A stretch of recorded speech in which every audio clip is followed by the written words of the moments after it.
بعض لوگوں کے ہاں نورینہ اولاد نہیں ہوتی اور دوسرے لوگوں سے بچہ لے کر اپنی والدیت لکھتے ہیں۔ اس کا شرعی حکم کیا ہے؟ کسی دوسرے کا بچہ گود میں لینے سے کیا ہوتا ہے؟ یہ تمام تر تفصیلات آج کی اس ویڈیو میں، اس لیے آپ سے گزارش ہے کہ ویڈیو کو مکمل ضرور دیکھیں۔ بسم اللہ الرحمن الرحیم۔ محترم ناظرین، حضرت سیدنا موسیٰ علیہ السلام نے اللہ پاک کی بارگاہ میں عرض کیا کہ مجھے میرا جنت کا ساتھی دکھا دے۔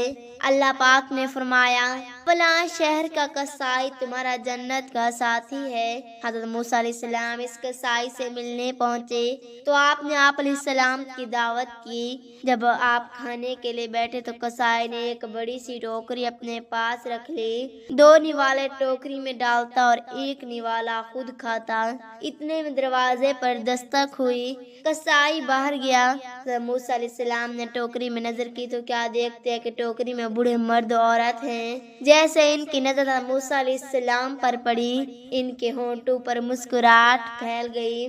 پھر ان بزرگ نے آپ علیہ السلام کی رسالت کی گواہی دی اور اسی وقت انتقال کر گئے۔ قصائی جب واپس آیا تو اپنے فوت شدہ والدین کو دیکھ کر سارا معاملہ سمجھ گیا اور حضرت موسیٰ علیہ السلام کا ہاتھ چومتے ہوئے کہنے لگا، مجھے لگتا ہے کہ آپ اللہ پاک کے نبی حضرت موسیٰ علیہ السلام ہیں۔ فرمایا، ہاں، تمہیں کیسے اندازہ ہوا؟ کہنے لگا کہ میرے والدین روز یہ دعا کرتے تھے، اے اللہ پاک ہمیں حضرت موسیٰ علیہ السلام کا دیدار کرتے ہوئے موت دینا۔ ان کا اچانک انتقال کرنے سے میں نے اندازہ لگایا کہ آپ حضرت موسیٰ علیہ السلام ہیں۔ جب میری ماں کھانا کھا لیتی تو مجھے اس طرح دعا دیتی، یا اللہ پاک میرے بیٹے کو جنت میں حضرت موسیٰ علیہ السلام کا ساتھی بنانا۔ حضرت موسیٰ علیہ السلام نے فرمایا، مبارک ہو کہ اللہ پاک نے تمہیں میرا جنت کا ساتھی بنا دیا۔ حضور اقدس صلی اللہ علیہ وآلہ وسلم کا فرمان عالی شان ہے، جس شخص سے اس کے والدین راضی ہوں اللہ پاک اس سے راضی ہے، اور جس سے اس کے والدین ناراض ہوں اس سے اللہ پاک بھی ناراض ہے۔ حدیث مبارکہ میں ماں باپ کو جنت دوزخ سے تعبیر کیا گیا۔ اللہ پاک کے نبی صلی اللہ علیہ وآلہ وسلم سے ایک شخص نے پوچھا، یا رسول اللہ صلی اللہ علیہ وآلہ وسلم، ماں باپ کا اولاد پر کیا حق ہے؟ اللہ کے نبی صلی اللہ علیہ وآلہ وسلم نے ارشاد فرمایا، ماں باپ تیری جنت اور دوزخ ہیں۔ ابن ماجہ۔ ایک اور مقام پر ارشاد فرمایا، سب گناہوں کی سزا قیامت میں ملے گی، لیکن ماں باپ کی نافرمانی کو اللہ پاک دنیا میں ہی سزا دے دیتا ہے۔ حدیث پاک کا مضمون ہے، جو بچہ اپنے ماں باپ کو محبت کی نگاہ سے دیکھے اللہ پاک اسے حج کا ثواب عطا فرمائے گا۔ اللہ اکبر۔ ذرا سوچے کہ محبت سے دیکھنے کا یہ اجر ہے تو خدمت کرنے کا عالم کیا ہوگا۔ ایک صحابی رسول نے عرض کیا، حضور صلی اللہ علیہ وآلہ وسلم، اگر کوئی دن میں 100 بار دیکھے؟ آقا صلی اللہ علیہ وآلہ وسلم فرماتے، کوئی 100 بار بھی دیکھے تو اسے اللہ پاک مقبول حج کا ثواب عطا فرمائے گا۔ پیارے دوستو، ماں باپ اس لیے نہیں کہ انہیں گھر سے نکالا جائے، بلکہ انہیں سر آنکھوں پر بٹھانا چاہیے۔ یہ کمال ہستیاں بہت دکھی ہوں پھر بھی اظہار نہیں کرتے، بلکہ بعض ماں باپ تو بچوں کے سامنے بولنے سے ڈرتے ہیں کہ زیادہ بولو تو اولاد گھر سے نہ نکال دے۔ حیرت ایسی اولاد پر جس کے ماں باپ ان سے بات کرنے میں ڈرتے ہوں۔ تعجب ہے اس بیٹی پر جس سے ماں بات کرنے میں ہچکچائے کہ بیٹی مجھ پر چیخنے لگے۔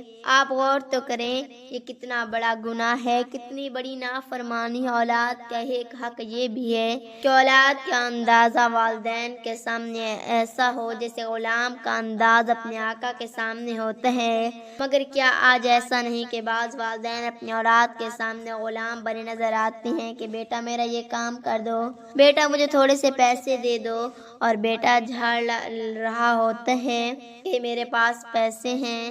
آپ پریشان نہ کیا کریں، ابو آپ کو سمجھ ہی نہیں آتی، امی آپ پرانی باتیں نہ کیا کریں، اب زمانہ بہت بدل گیا ہے۔ کیا یہ انداز ہوتا ہے والدین سے بات کرنے کا؟ ان کو اولاد یہ کہتی ہے کہ سمجھ نہیں آتی، ان کو تو تب بھی سمجھ آتی ہے جب اولاد کو بولنا نہیں آتا۔ بچہ روتا تو ماں کو پتہ چل جاتا ہے کہ پیٹ میں درد ہو رہا ہے یا بھوک لگ رہی ہے۔ ماں باپ کا نام بدل ہو ہی نہیں سکتا، کیونکہ ماں باپ اپنی اولاد کی خاطر زندگی کے شب و روز قربان کر دیتے ہیں۔ باپ صبح سے رات تک صرف اس لیے محنت کرتے ہیں کہ میری اولاد اچھا کھا سکے، اچھا پہن سکے، اچھا پڑھ سکے، معاشرے میں عزت و مقام حاصل کر سکے۔ جب ماں تو 9 ماہ اپنے پیٹ میں رکھ کر پیدائش کے وقت سخت تکلیف برداشت کر کے اپنا خون جگر پلا کر اپنی رات کی نیند قربان کر کے اپنی اولاد کی تربیت کرتی ہے، ماں باپ کے ساتھ ناروا سلوک کرنے والے کو دنیا میں کس طرح سزا ملتی ہے۔ ایک عبرت انگیز حکایت ملاحظہ فرمائے۔ چنانچہ ایک سنگ دل بیٹا اپنے بوڑھے باپ سے تنگ آ کر جنت میں چھوڑنے کا آمادہ ہو گیا۔ جب جنگل میں اپنے ماں باپ کو لے کر پہنچا تو باپ نے کہا، بیٹا سردی کا موسم ہے، مجھے کم از کم ایک کمبل تو دیتے جاؤ۔ اس وقت بوڑھے شخص کا پوتا بھی وہاں موجود تھا۔ بیٹے نے اپنے بیٹے سے کہا، گھر جاؤ اور ایک کمبل لے کر آؤ۔ بیٹا گھر آیا، کمبل پھاڑ کر آدھا کیا اور جنگل کی طرف روانہ ہو گیا۔ جنگل پہنچتے جب آدھا کمبل باپ کے حوالے کیا تو باپ حیرت زدہ ہو کر بولا، آدھا کمبل کہاں گیا؟ بیٹے نے جواب دیا کہ وہ آدھا کمبل تو میں آپ کے لیے چھوڑ آیا ہوں۔ جب آپ بوڑھے ہو جائیں گے تو میں بھی آپ کو جنگل میں چھوڑ جاؤں گا اور باقی ماندہ آدھا کمبل آپ کو لا کر دے دوں گا۔ اللہ تعالیٰ نے قرآن مجید حمید میں فرمایا، اور نہ تمہارے لیے پالکوں کو تمہارا بیٹا بنایا، یہ تمہارے اپنے منہ کا کہنا ہے، اور اللہ حق فرماتا اور وہی راہ دکھاتا ہے۔ انہیں ان کے باپ ہی کا کہہ کر پکارو، یہ اللہ کے نزدیک زیادہ ٹھیک ہے۔ پھر اگر تمہیں ان کے باپ معلوم نہ ہو تو دین میں تمہارے بھائی اور بشریت میں تمہارے چچا زاد، اور تم پر اس میں کچھ گناہ نہیں جو نادانستہ تم سے صادرہ ہوا۔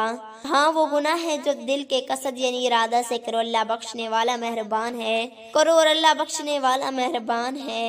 زمانہ جاہلیت میں یہ معمول تھا کہ جب کسی شخص کو کوئی لڑکا پسند آتا وہ اس کو اپنا بیٹا قرار دیتا اور اس کو اپنے مال کا وارث قرار دیتا، اور لوگ اس لڑکے کو اس شخص کا بیٹا کہا کرتے تھے۔ اسلام نے اس رواج کو منسوخ کر دیا اور یہ ہدایت دی کہ ہر شخص کی نسبت اس کے اصل باپ کی طرف کی جائے، اور ایسا نہ کرنے پر نبی صلی اللہ علیہ وآلہ وسلم نے سخت عذاب کی وعید فرمائی۔ حضرت سعد بن ابی وقاص بھی بیان کرتے ہیں کہ میں نے رسول اللہ صلی اللہ علیہ وآلہ وسلم کو یہ فرماتے ہوئے سنا، جس شخص نے خود کو اپنے باپ کے غیر کی طرف منسوب کیا حالانکہ اس کو علم تھا کہ وہ اس کا باپ نہیں تو اس پر جنت حرام ہے۔ اللہ پاک ہمیں صحیح راستے پر چلنے کی توفیق عطا فرمائے، آمین ثم آمین یا رب العالمین۔